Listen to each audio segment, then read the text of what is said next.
are doing better as a result of social media presence. If it doesn't do those three things, then it's on the chopping block. It's a return on investment discussion.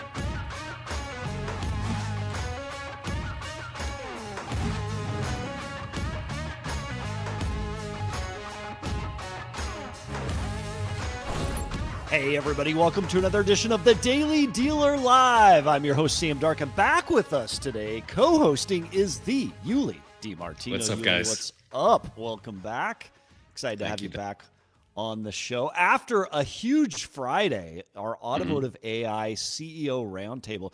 Guess what the biggest question I had after Friday was, Yuli? What? I got a ton of texts, DMs, whatever. People are like, hey, you said it's a cage match. Who won? Fair point. I'm like, fair point, but guess what? We won, the viewing audience, because we were able to learn so much from those CEOs. Honestly, some of the most fascinating answers we got had to do with ChatGPT. Like, A, can you upload your financial statement into it, ChatGPT? By the way, to all of Automotive, you can't do that. Do not put your financial statement and or personal customer information, all that stuff. They reiterated kind of the danger of that. But it was a heck of a lot of fun to talk all things AI tech with those CEOs and really a different audience than we typically have. And by the way, for anybody curious, we are going to continue to do that because that type of content helps educate all of us. We talk about this show being that Dealer 20 group. That's the purpose of this. That's what we want. And to you, our Daily Dealer Live audience, joining the live stream today, a reminder, we're live across all CDG social media platforms. Post your comments. We'll bring them into today's show. And what a show we have coming up for you. And it's made better by your comments. Coming up today, we're talking F&I, among other things. Marian, Kane, CEO of ACE, joins with his perspectives, among other things, on adapting new strategies into the old art of F&I. Plus, David Kelly is someone I know. He's a national trainer with a company called Brown & Brown. And he came to me a year ago with an idea. He's like, dude, finance managers can train using an AI trainer. And I'm like, get out of here. That can't possibly be. How does that work, right? But joke's on me because it did work. And so we'll share that here coming up. But first, let's dive into today's biggest headlines.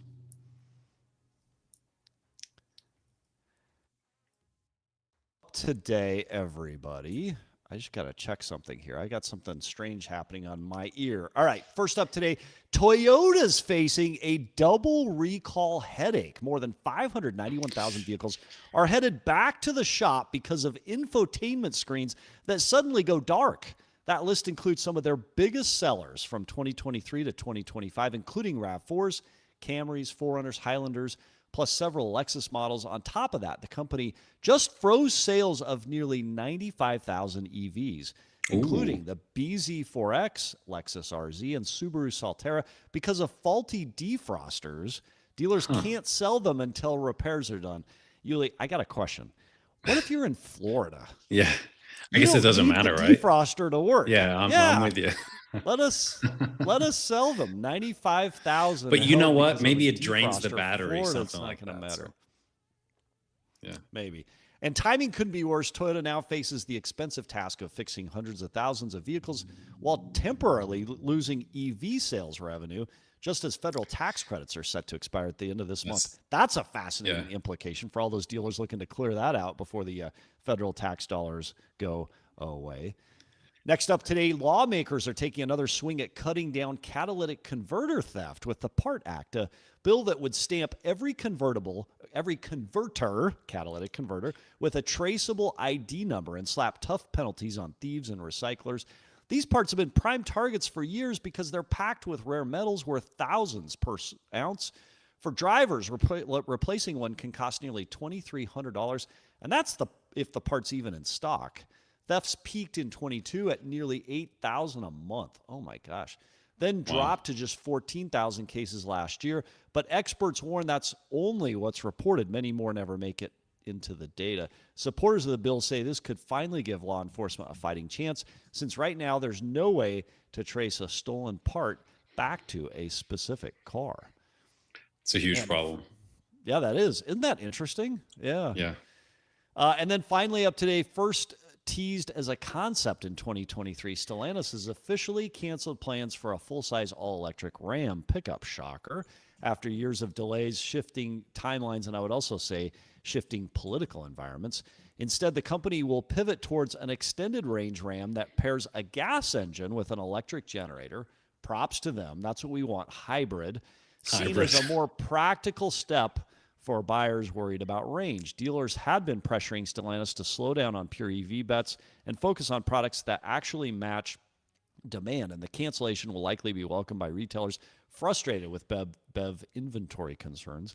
But it's not just Ram. Dodge has delayed its all-electric Charger, Daytona trim, and Chrysler's planned electric crossover has been put on indefinite hold. Looking ahead, Stellantis is repositioning its lineup as multi-energy, with more hybrids and range extenders coming down the product pipeline.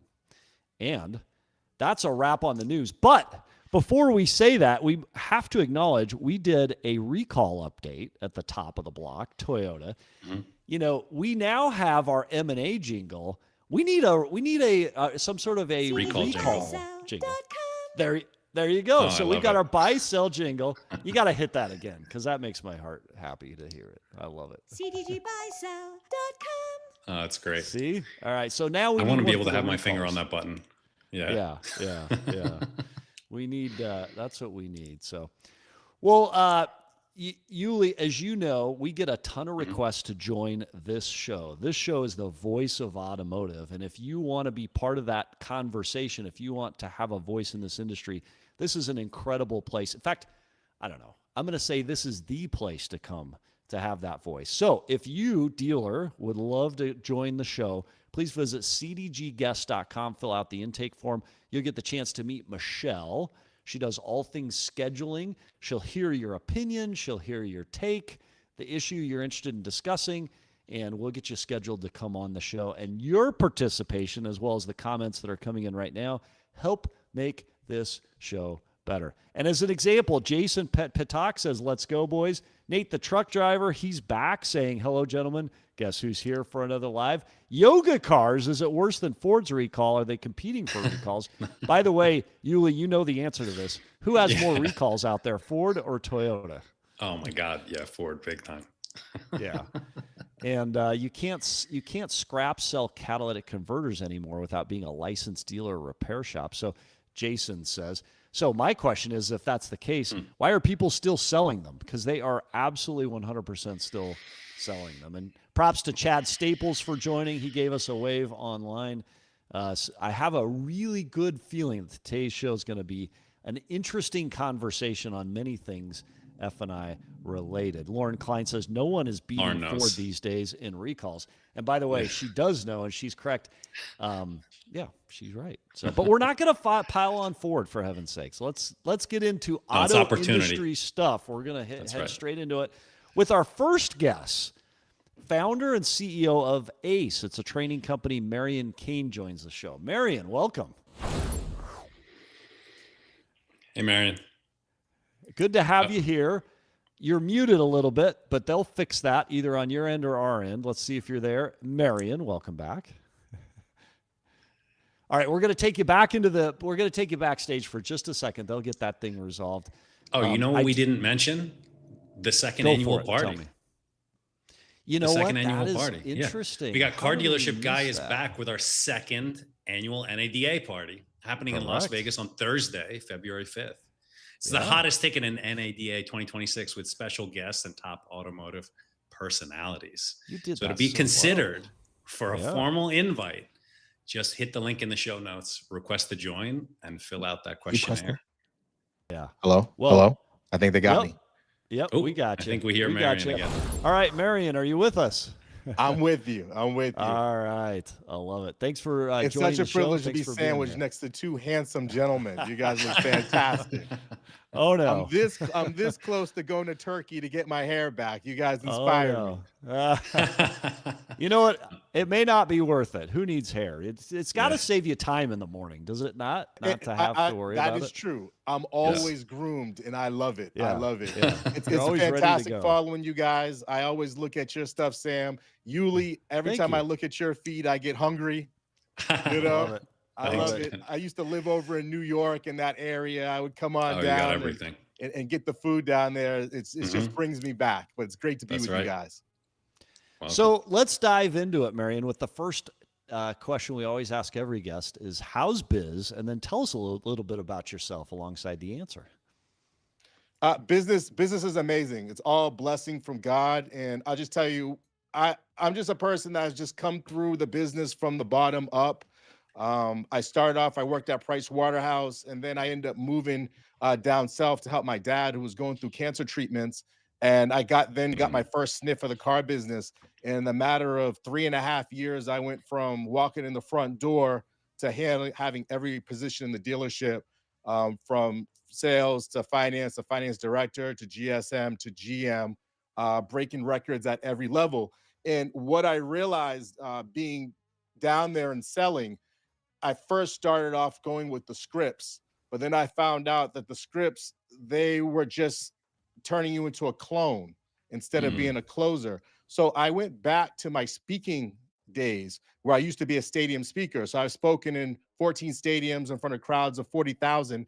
And there's a certain methodology to when you're speaking on stage, because at that point, you have to reach everyone, young, old, black, white, healthy, just depending all different spectrums. And so I realized that you use those same principles to go 1 on 10,000. When you go 1-on-1, it's a breeze. It's very easy. Yeah. Yeah. All right, so let's dive into it. Part of what your company Ace does is you do consulting. You work with car dealerships in the F&I world and whatnot. Amazon is getting into automotive. Right. And they started with Hyundai. They're now expanding into used.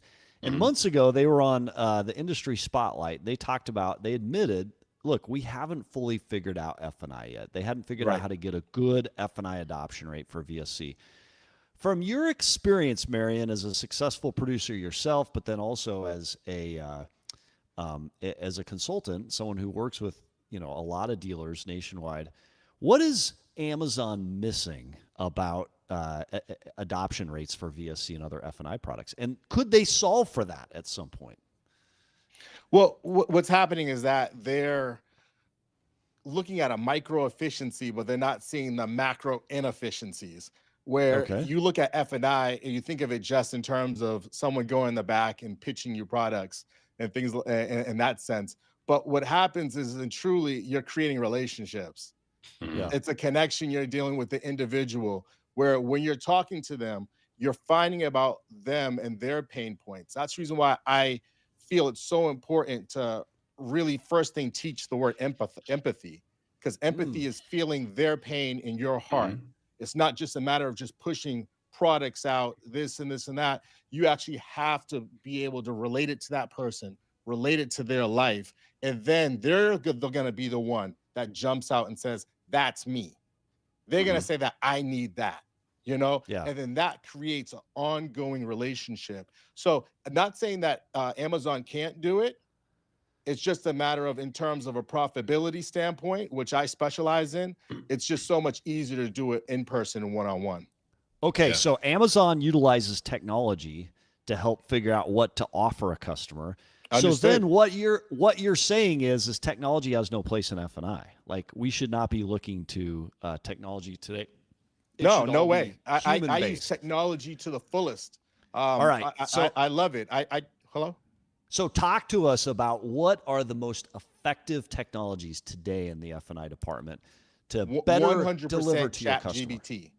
So what happens is when you have ChatGPT, you have to use it and you have to take it to the next level in order to personalize your approach. So I always recommend my clients first go take a personality test. I like the Myers-Briggs, the ENTFJ and things like that. Plug that in to your ChatGPT. And what happens is they're going to spit back out to you a breakdown of how you sell. What are your strengths? What are your weaknesses? What are your blind spots, right? Then when you get the customer that comes across from you, when you're doing more of your preparation phase, you want to plug it in. Okay, this person, they're a heart surgeon. They have 3 kids. This is their 3rd car. They have more of an A-type personality. They're very analytical. How should I close them on all these different products? What should I avoid? What should I say? What analogy should I use to bring me into their world? Because like I told you, empathy is feeling their pain in your heart. So you need to go ahead and do that. And then you can frame a more customized approach, because you have 15 minutes to gain rapport, to create a relationship. So you said something super interesting. Tell us and all of our audience, you said take the personality test and then plug it into ChatGPT and have it help train you and guide you. How do you do that? Give us the step-by-step, because I don't understand how to connect the results of that test. I mean, you can go find the test online, but how do you plug that into ChatGPT? Oh, no, it's quite easy. Great question. I'm so happy you did that.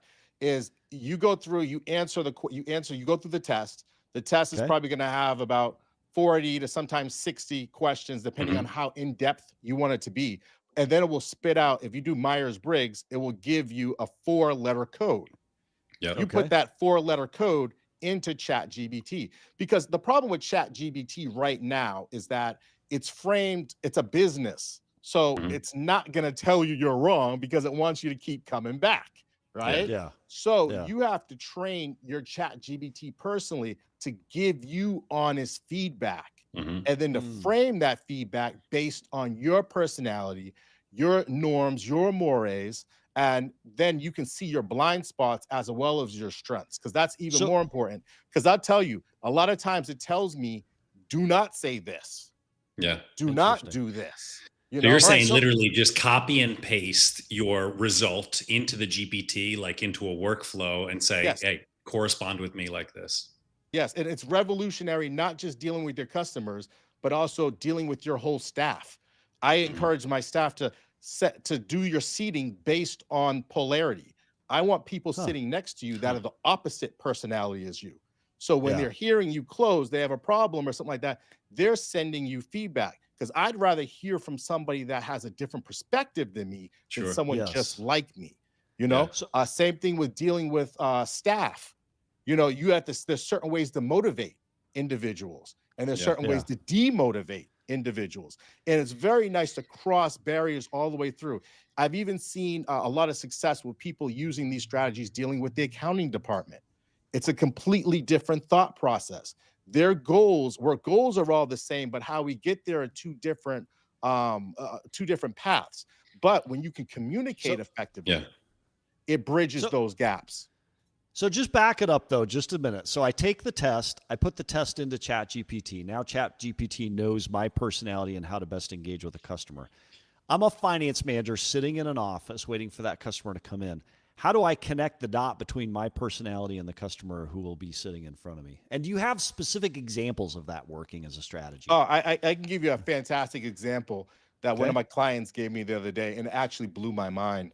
So he had plugged in, he went out, you do your pre-interview, because I really believe that F&I is an interactive sport. You need to be out there in the parking lot, opening the door for them. It's all about creating that relationship. And it's about positioning.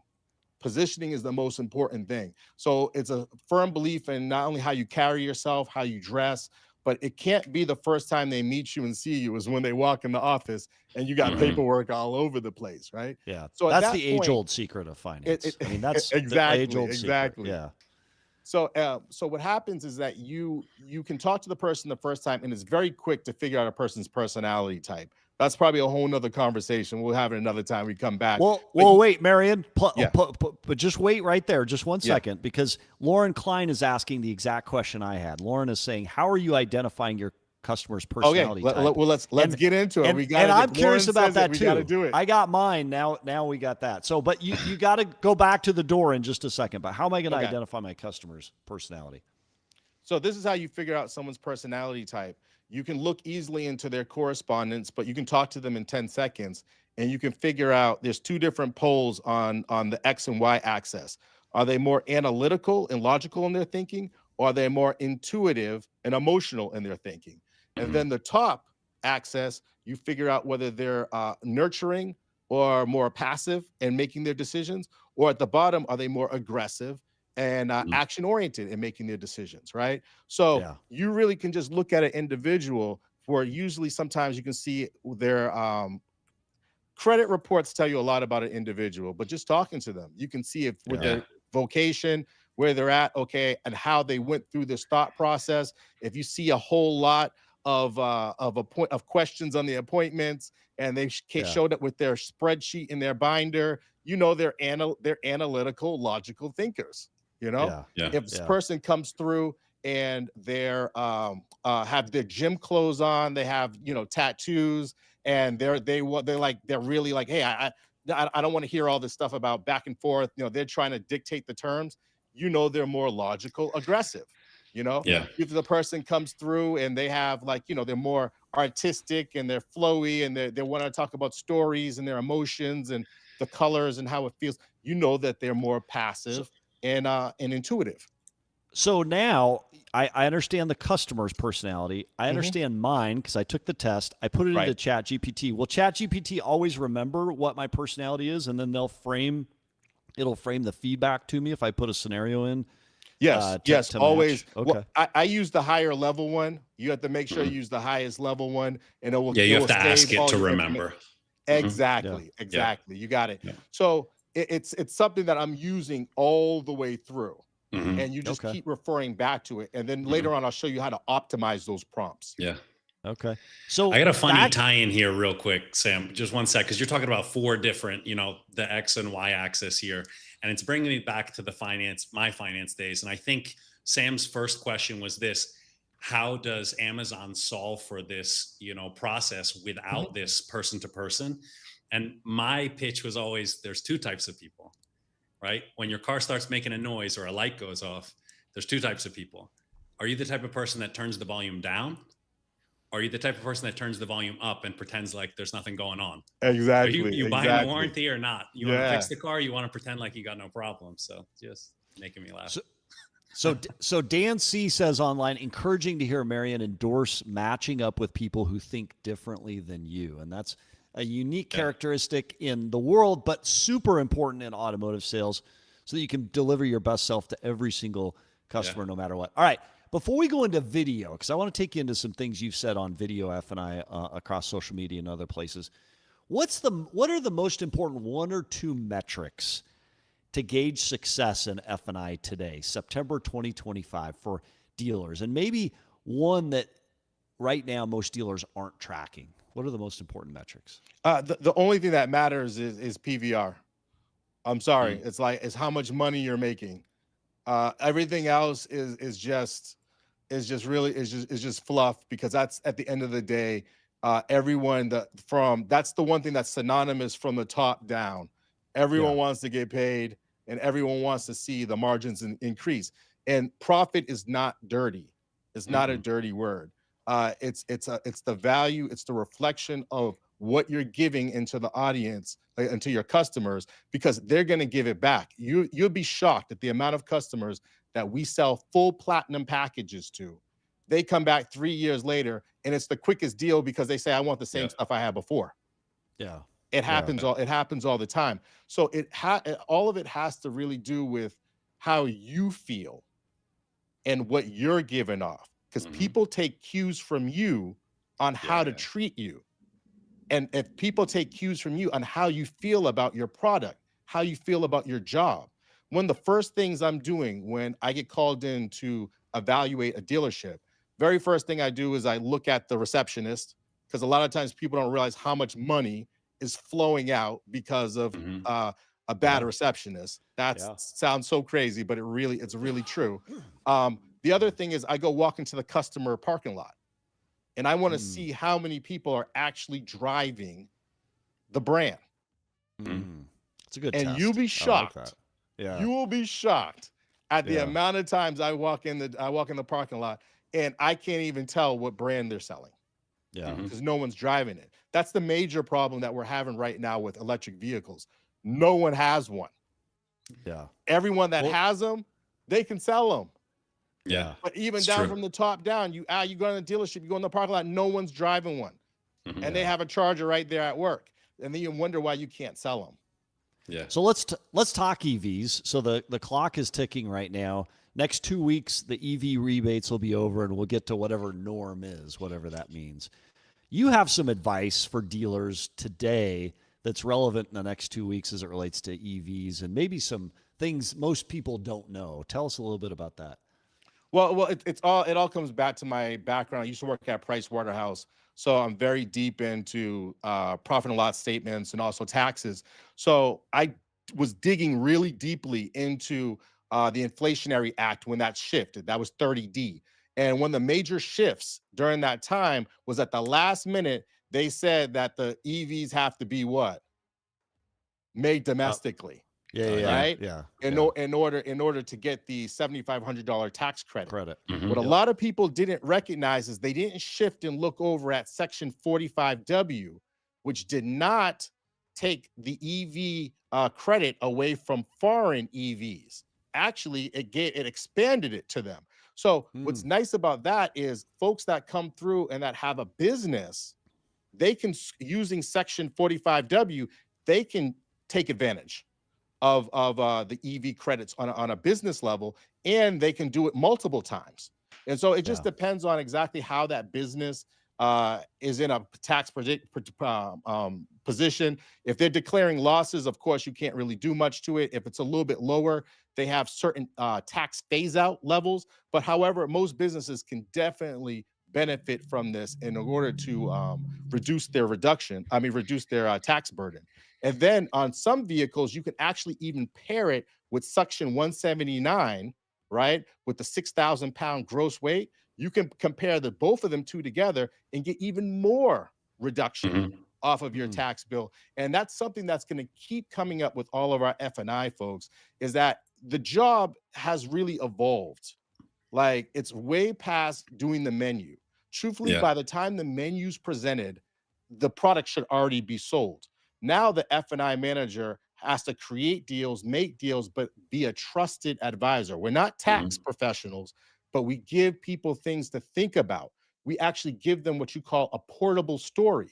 And what people don't understand is that's what creates raving fans and customers, because they have something to share with their friends, good or bad. They know someone that can do that.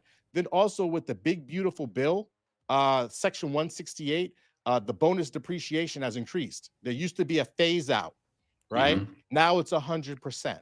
So these are all things that we can do to drive more traffic into the dealership. We can look at folks that are about to come out of lease, right? And let them know they can take advantage of 179 and buy the vehicle, right? Because you have to own it. You can buy it, and then the F&I folks, you can sell them warranties, you can sell them product, you can sell them all those different things, and they can take advantage of that depreciation right now. So using those different strategies, you can see how that can easily pick you up an extra 4 or 5 deals, and also create some friends for life. So, but before I ask you, how does a great finance manager stay educated on the changing dynamics that are within this industry? So EVs and all the things. Before we ask you that, no, we will ask you that in just a minute. Obviously, we're going to let our audience know you got to go research this, right? We're not financial experts. We're not like Marion. You're an expert, right? And you cited a bunch of stuff that could impact them. I just want to make sure everybody knows they've got to understand. You have a personal responsibility as a finance manager, and I tell everybody this across our group and across everywhere we have a voice. A great finance manager reads their contracts on an annual basis at least, if not more often, and is very up to date on all the current goings-ons. Because to your point, you have responsibility to protect the dealership, to protect the business, and to advocate for the customer in the best way possible. And the only way you can do that is if you're up to date and you're well educated. You can't be misinformed. So Marion, what's your advice in today's world, as fast moving as things are, whether it's EVs, whether it's, rebates, whether it's special incentives with lenders? What's the best way to stay current on everything that's going on besides listening to the Daily Dealer Live? Yes, number one way to stay current: CDG podcast, CDG on all platforms. Have it on LinkedIn, have it on Facebook, have it on Instagram. I'm not just saying that because I'm on here with you two gentlemen. This is sincere from my heart. The information that comes out. And here's the thing, I love the conversations, because even when I disagree, I read the comments, I listen, it gets my brain going. The other thing that you should do, that F&I folks don't do, that I don't think that they do enough, is they need to go into the service department and spend time in the lanes. Like, the best F&I person I've ever met in the United States, named Jason Merchant. He's a killer. He is the best, hands down. Okay. The metrics show it. He came from service. Mm-hmm. And when you have that service background, that service thought process, you're giving them real-time things to think about, real ROs, real scenarios. You're not a harbinger of death. You're just giving them the facts, right? And then the facts they sell. So those are the different ways you can really stay on top of things, is that you have to, consume the information, but at the same time, you have to stay at pulse of what's actually happening in the lanes, selling the product, that using the product. So I go back there. I'm a finance manager. I'm standing back in the lane. What do I do? What'd you say? I'm standing back in the lane. I'm a finance manager. Yeah. I go back into service. What do I do? What am I going to do back there? Listen, help, Yeah. observe. A lot of times customers will come through that you've sold things to, and you want to make sure that the service department knows how to easily and quickly get the claims taken care of, because that's what the customers remember. They remember not having to spend anything, and they remember speed, right? Yeah. Speed sells. Time kills deals. Time kills deals. So when you create that frictionless experience, they're going to come and buy from you every single time. Yeah. Okay, before we go on to video, we've got to do video, but we are getting close on our time. Is there one area in today's world, September 2025, where you feel like dealers are leaving money on the table as it relates to F&I? And how do they fix that? Man, they're leaving money on the table everywhere. Okay. It's one of the situations is that they have that old saying, you have to sell 100% of the products 100% of the time to 100% of the customers, right? Yeah. Yep. That's just the tip of the iceberg, right? Because what the problem is that the F&I manager really doesn't have anything to shoot for. Same thing in sales. People know what the level is for them to get written up, and then they're about to lose their job, right? But what they need to really know is they need to know what's the store record. What's the highest PVR they've ever done, right? What's the highest gross you've ever done, right? And that's the bottom floor. Then so from that point, you want to make sure you want to set levels higher than that. So when you have that process, if you know the store record is 45, you're not going to present a deal that's minimum of 45. I don't care if it's cash. I don't care if it's a 10. You want to sit there, you're going to sell 100% of the products. So really what it is, it's all a mindset. It's really how you train yourself every single day. Because if you're running off of fear, you're going to meet that level, right? But it's like the 4-minute mile. That person that hit the highest level, they bled just like you. They had the same stuff. They had the same circumstances as you did. Why can't you do it? So what you do is you set up a perfect day. You turn that perfect day into a perfect week. And then you mimic that perfect week 4 times. Boom, you got the record. And I know this for a fact because my crew has sat there and that's how we measure it. We break records. That's the one thing that cannot be taken away, that cannot be disputed, is what's on the scoreboard. Process is important. Scoreboard is important. Records, I love it, because you've got to know what you're chasing to chase it and to do really well. Yep, you got to have intentionality on it. So it's interesting. Let's shift to lending briefly, and then I promise we're going to go to video. But we've got so much that I wanted to talk to you about. I'm having a great time. When you think about AI tools and you think about technology in that lending world, what's your advice to finance managers who say, hey, you know what, I submitted it, it got declined, we move on, right? How important is it for interaction between finance and a lender? And what does that look like in today's world where so much of it is automated and computer generated calls? Man, well, relationships are everything. They're everything. So what happens is that you have to, as a finance manager and as a finance director, you have to not only focus on profit, focus on time, churn, chargebacks, all that stuff, but you need to focus on where all the deals are going. And you need to focus on make sure they're spread out amongst your lenders. And you also have to pinpoint the ones that take care of you. And you got to make sure you take care of them on those 50-50 deals, right? So take, for instance, the finance manager. So what I really train folks to do is you have to make sure that the number one thing is you get an approval, right? So you have to sit there, talk to the customer, dissect the credit. That's one thing that I feel that from top to bottom, management, staff, sales, even on a personal level, you need to understand and be able to break down credit. It has to be able to make sense to you. Utilization, time, how many trade lines, when did they start in the bureau, how you can fix it, because that's how you create a customer for life. How much is the interest rates on their old vehicles, right? How much are they paying in mortgage? What's their revolving? You know all those things. You follow the credit app, you know everything about that person, right? So in terms of your question, dealing with the lenders, right? You have to understand exactly what lender's good for what. So you know Chase, they're an income-based bank. So if you know they're an income-based bank, you might have somebody who has the big money but has a low score, which is a lot of our doctors. They're good with Chase, right? You also have to know, okay, they just been out of the BK. You know, Capital One is gonna deal with them a lot better. You might have somebody that's right there on the fringe. They just need a car. So what you need to do is send it to Santander, because Santander has a whole portal that once you get an approval, they'll show you every car on your lot that person can get approved for within their parameters. So at that point, you're not only helping a customer, you might be able to show them a car that they didn't even know they could afford within their level. And that's value. You have a real customer for life. And that's the key thing. Most people go into a car deal just thinking, how can I sell this person? I train my folks to have the mindset that how can we make this an opportunity? How can we make this experience so amazing that we are certain they buy their next car from us?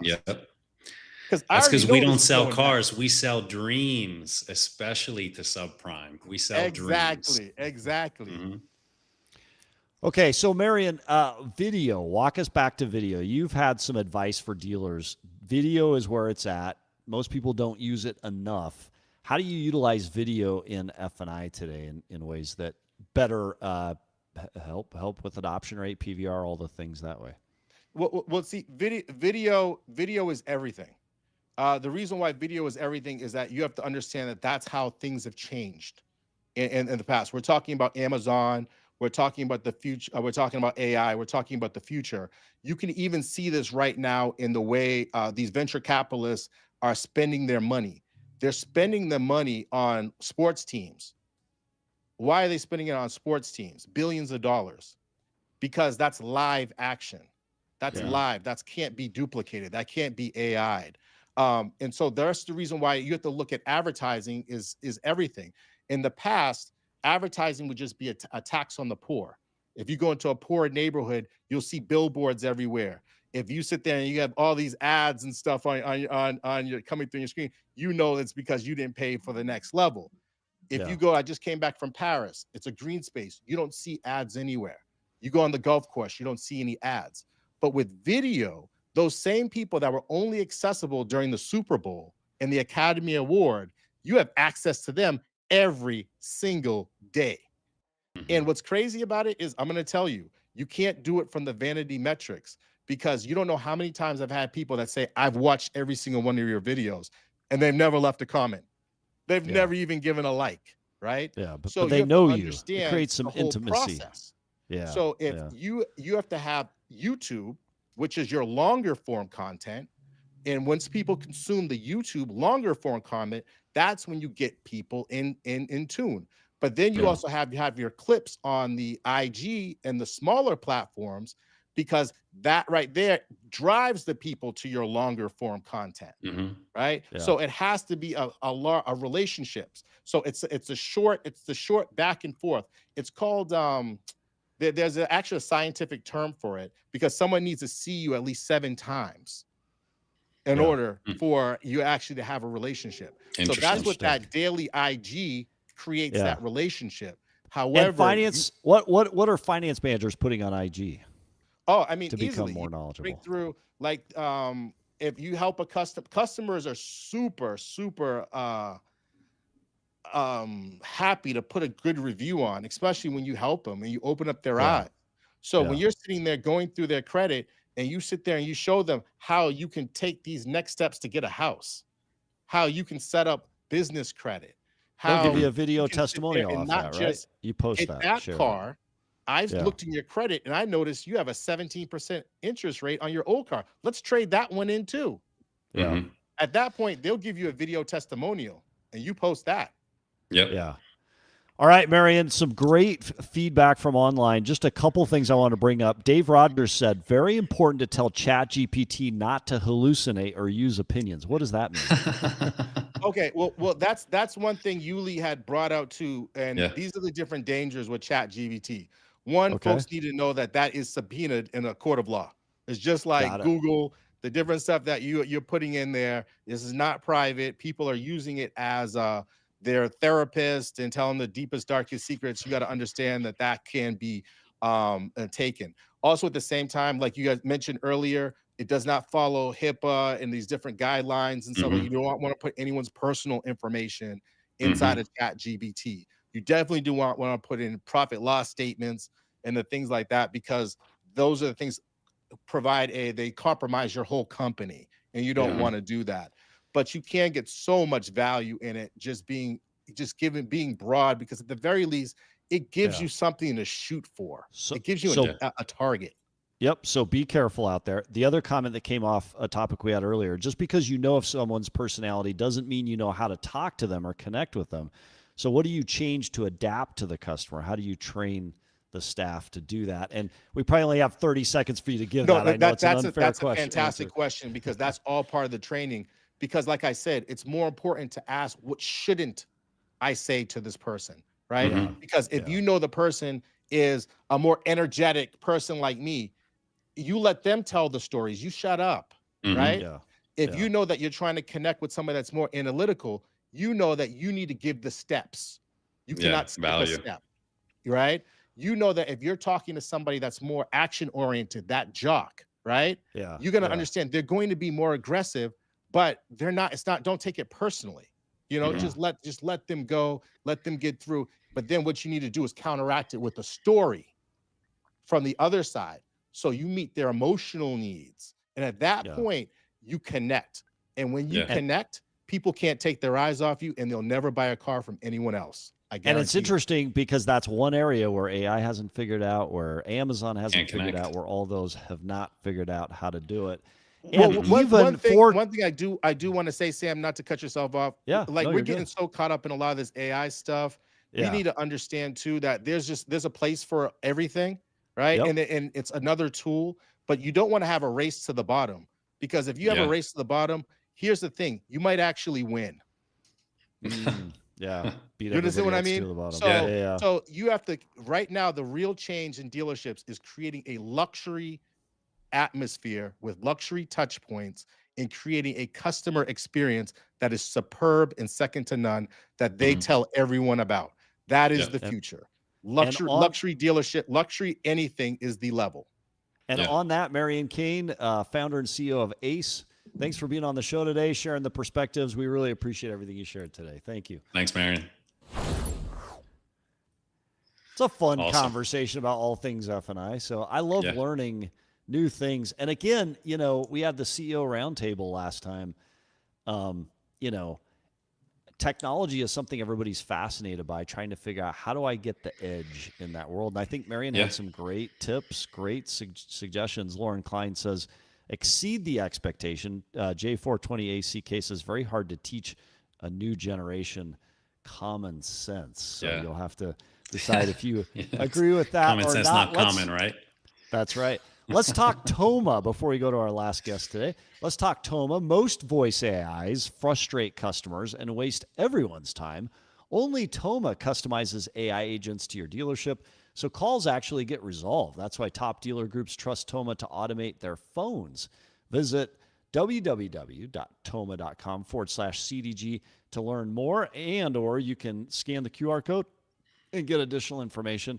And by the way, Yuli, I just exposed my age by saying www. I don't think anybody needed to hear that part, but toma.com/CDG. Thanks for supporting the content on today's show, including the conversation with Marion and the one coming up with David. We appreciate your supporting the show. Yeah. All right.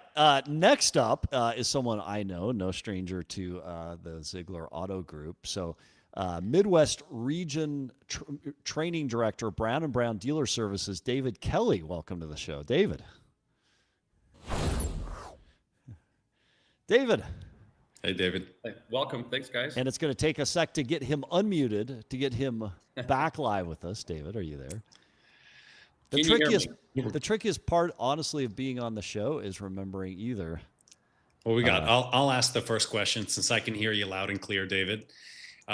We have our traditional question. How's biz? And while you answer that question, give us a little background. Who you are and what you're doing. Thank you. Business is phenomenal out here. It's growing. It's not ever quite what we wanted, but we're green and growing. People are excited. They're really excited about the pent-up demand and how to help the customers really find the right vehicle and have a fantastic ownership experience. For sure. Now, what do you do in particular with Brown and Brown to kind of give that edge? My position is Director of Training and Development for the Midwest region. I also do a lot of stuff with John Tabor on the corporate side. We've developed the internal training for all of our Brown and Brown reps. So we have a class that we do with that, plus anything that a dealer needs, whether it's F&I, sales, service, BDC. That's kind of what I do. A lot of consulting works if a dealership is struggling, coming in, trying to figure out together collectively as a team how to really take them to the next level. Yeah. Now, unfortunately, Sam's back. So I'm still going to take the question from him. Sam and I had a conversation a little earlier, and he mentioned, I thought it was fascinating. You guys do AI F&I training, correct? Correct. So, what's that about? Sam, do you have a...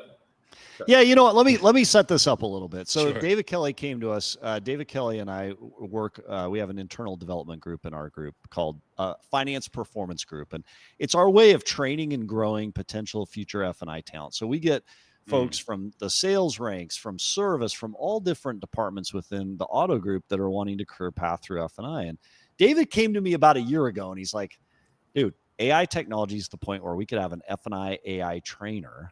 Wow. And it's not, David, you said, hey, it doesn't replace an individual in the store because there's still very much a spot for that. But you're going to like this. And he showed it to me, and I was super skeptical. I said, no, we'll pilot it. We'll try it within this group. And now we've launched it more broadly across the group. So I guess, David, what made you think of this as a training tool? And then how has it gone implementing this into dealerships over the past year? So great lead in, Sam. Great question. It's kind of my background, 20 years with a corporate global company. And then back in 2000, actually getting into the automotive side. I'm not sure what you guys experienced. I retired from one job on a Friday, interviewed Saturday. I'm selling cars on a Monday. And I'm sure everybody on the podcast can attest the same thing is what training did you receive? I can tell you mine was 20 minutes. And I thought that was just the first day. So I went to the manager and said, hey, what's day 2? And he goes, that was it. I said, so I'm selling the second largest thing people will buy. And I got 20 minutes of training. Wow. So again, I watched them hire 20 people. And within 2 weeks, I was the only one left on the team. And I saw them replicate that every single month. So that was really the format of my training background with my prior company saying, how do I help the auto industry today? Really onboard their people, really get them up to a high level where they feel comfortable. We don't have turnover as high as turnover is today. Yeah. So this technology will meet a finance manager wherever they are and engage with them. So it's voice. Maybe describe what it is and how it works. So I'm a new finance manager or a veteran, and I'm sitting in front of a computer. What now? So what you're going to do, whether you do whether you've gone to an offsite workshop, you've gone to something Marion's had, you do some kind of an online on-demand training. Once you've done that, what do you traditionally do once you've done whatever the training is, or it's something you've had in-house? Commonly, we hope that we can apply. We know this, knowledge is power.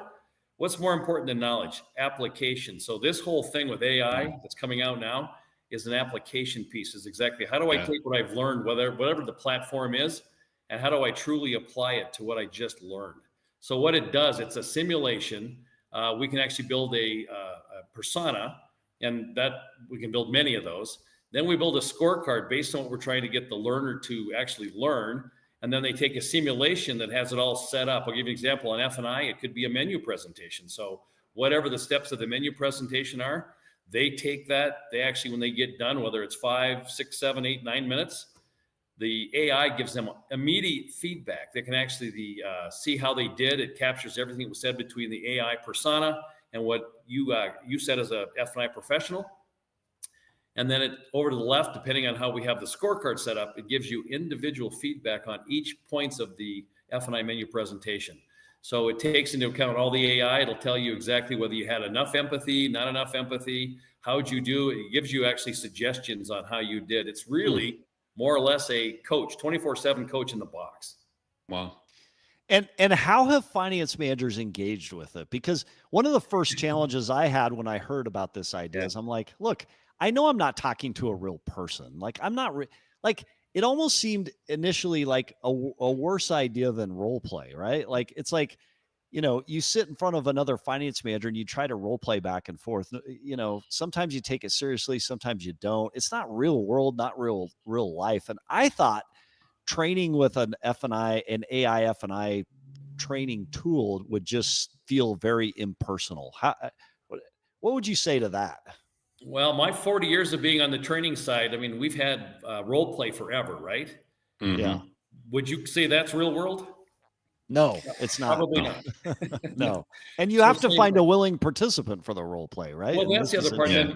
And it's a great point, Sam. As the person playing the customer, I've seen two sides. Either that person completely becomes the really hard person or a really soft person, which we still learn from that. But is it truly learning? Where I think the AI piece is really, because of AI and all the technology today, it's really more real world. It's going to be more like a real customer than role play. So it is pretty cool. You have a conversation, you go back and forth, and then it grades you. And I've seen in our group, people compete to get the best grade possible. So that ends up being like the beacon or the scorecard or the kind of lever for success. And they'll engage with this tool over and over and over and over again to get the absolute best possible score. And the competition times the engagement just really kind of perfects your ability to deal with objections and feel comfortable delivering. I did like Marion's point, not a word track, but a way of speaking with the customer, David. Mm-hmm. Well, exactly. So we can set the scenario. There's 3 different levels on our platform. We can do easy, would be maybe for a brand new person coming in. We don't want to make somebody feel uncomfortable or bake them out. Then there's the moderate, which is probably going to be the 60% of customers we're going to see inside an F&I box or a sales customer or somebody in service or BDC. And then we have that top 10% that are going to be that tougher customer. So as you saw through what we did with your group, Sam, we started off with easy with our leadership performance group. We graduated to the medium level and they had to get a certain score. And in this, we started at 80 and they actually had to pass the scenarios at 80%. And once they got to 80, we went to the hard level. So graduating from your group, they actually had to get hard level 80% on a cash menu and on a finance menu. Yeah. And everybody passed with flying colors. Which raised the level. So then you go into the store. Do you have quantifiable results for individuals, not only in our group, but just kind of across? Do you guys track that? We have started to track that in the tracking we've done. We've seen a $300 to $400 increase immediately by using this. So think about that. You go from that's significant. It is an on-site workshop. You got some kind of you send somebody away for training, or you do something in-house. You hope that they come back from training that they do what? They apply what they learned. There's always been that training gap in between, right? And we know that. How do we measure that? It's either ROI, and there's many levels of ROI, or does the customer have a better behavior, or does a salesperson or F&I person have a better behavior and they stay longer? So there's many ways to look at that. What we loved about that is we can actually see a leader inside that dealership, a finance director, a sales manager, GM, owner, can actually get on the platform and see how their people are applying the information. So to Sam's point, we can gamify it and we can set scorecards, but we can actually say, what did you learn? And then they want to keep using it because it takes their skill level up. Yeah. So then, David, it reasonably stands to reason that then at some point we don't need people either for training or for F&I. No. Sam, that's, what I've done probably 500 demos over the last year and a half. And that question comes up quite often. And here's how I answered. I said, this only enhances training. This does not replace training or people. Yeah. And it's all tied together too, because I mean, Marion had mentioned it as well, tying it into the service department. And I think where so many of these things fall short is without a fully integrated understanding of these processes amongst every department, right? Because I'm ashamed to admit it, but I'll admit it right now on live TV. I have, as thorough as I think of myself to be, I have had a customer come up to me that had an issue. And I've embarrassingly said, like, hey, you had coverage for that, right? They weren't aware, and the service department wasn't aware, and there was just a breakdown, and it's happened, in my 20 years. So that's a big problem. Unfortunately, it does happen. So David, you've how many years have you been in this career in the industry? I'm going on 25. Okay. So, but before I ask you kind of our closing question, which I'd love to be, what's the biggest change you've seen in F&I? I just want to go back to something Marion said earlier. So I was talking about Amazon and how they haven't quite solved for the product penetration yet. They don't know how to get as high a VSC pen as a good, well-trained, well-educated finance manager does. What do you think the difference is between totally online like an Amazon and an in-dealership experience at that penetration and success rate? My age is going to show, Sam. I struggle with that because how do you replace people? How does AI? To me, this, like I said earlier, this only enhances training. This doesn't replace people. This is, to me, in my training classes, whether it's sales, F&I, or leadership, this is a people business. How does AI possibly, it could augment, but how do we replace that? So you look at companies like Zoom, right? Carvana. Zoom's no longer with us, but how do you really do that totally that way without the people side of it? And this is really, all this does is enhancing exactly that. The people side, getting people better at what they're doing to take their skill level up. So in your career, your multi-year career, what's the biggest change you've seen? Technology. Yeah. Hands down. Yeah. What do you think F&I will look like 5 years down the road? What are the biggest changes coming? I think you're going to see exactly this. You're going to hire somebody in F&I. You're going to train them.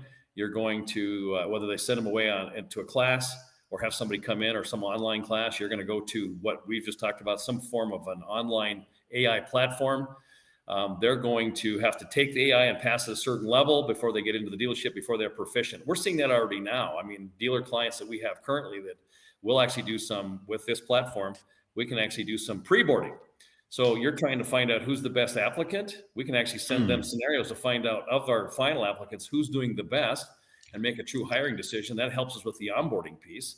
So we now know what do we have to put into that to get them up to a level. And then we've actually had dealers saying, we can't put you in the finance office until you've actually passed the simulations at a certain score level. So we're following our process. Yeah, it's cool. It's great because it is an example of a really important technology that helps people deliver better. And the people have got to understand it, that they're not competing with it, that it's helping to enhance them. And props to you guys, because I fought it for a year and I said, there's no way it could work. The latency, it's not going to get it right. And again, I'm fascinated by how well it ended up not only working, but at the end of the day, it's the ROI on the tool. I'm impressed by the net PVR lift as a result of that training in the stores. They've taken it seriously. So David Kelly, Training Director, Midwest Region, Brown & Brown Dealer Services. Thanks for being on the show, sharing your perspectives today. Thank you for having me. Thanks, David. Thanks, guys. It is interesting to me. You think about the CEO panel we did on Friday of last week. You think about what we've heard here today. It's interesting to me how quickly F&I, or how quickly automotive changes, pivots, and adapts, technology, all the other things. And yet how much of what we do is still similar and the same as it was years ago, right? So much has changed and so much has not changed. Fair? Well, that last kind of pivot is that personal touch. You need that salesperson, you need that finance manager, you need that, that connection that we're talking about, which I'm not saying there's not a solution for in the future, but no one has figured it out yet. So we're still very, very important. Great comments online. Lauren Klein, the technology changes in just the last few years are insane. And she's absolutely right. Like, it is rapidly evolved. Dan C says, thanks again for another solid show. Lauren Klein, exceed the expectation. And then we also had another commenter. What does ACE do? It's a training consulting company. We appreciate Marion for being on and being here with us today. Well, Yuli, it's a wrap. But what a great show on this Monday. We'll be back here Wednesday. And to our Daily Dealer Live listening audience, thanks for watching this Daily Dealer Live, where we break down the biggest moves in the car business as they happen, including all things tech, AI, and F&I as we saw today. Don't forget, we're here live every Monday, Wednesday, and Friday. So if this is your world, hit like, hit subscribe, turn on those notifications so you never, ever miss a beat. And we'll see you next episode. Thanks, everybody. Thanks, guys.